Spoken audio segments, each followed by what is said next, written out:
بعد انتظار طويل، تستعد ساحل العاج لاستضافة العرس الكروي الأبرز على المستوى القاري، كأس أفريقيا 2024، حيث ستشهد الملاعب الإيفوارية صراع 24 منتخباً على اللقب القاري الأغلى، بدءاً من 13 يناير إلى 11 فبراير 2024.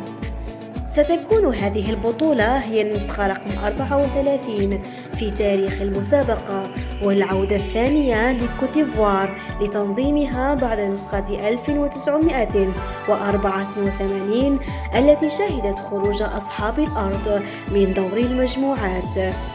تحمل البطولة هذه المرة شعار أنياب الفيل، رمزاً للمنتخب الإيفواري الملقب بالأفيال. وتقام منافساتها في 5 مدن هي أبيديجان وسان بيدرو وياموسوكرو وبواكي وكوروهوجو.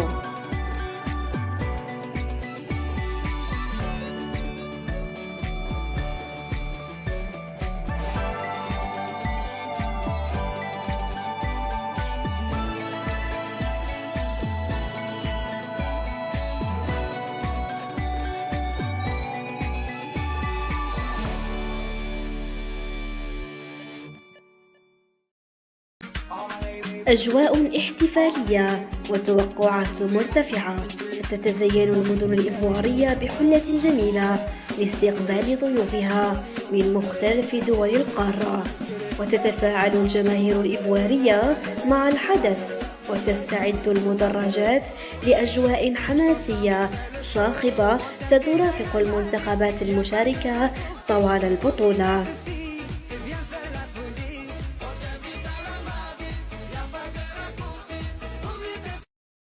مواجهات نارية ومجموعات قوية، فشهدت قرعة البطولة وقوع منتخبات الصف الأول في مجموعات متوازية ومتقاربة المستوى، ما يضمن مباريات قوية ومثيرة منذ الأدوار الأولى.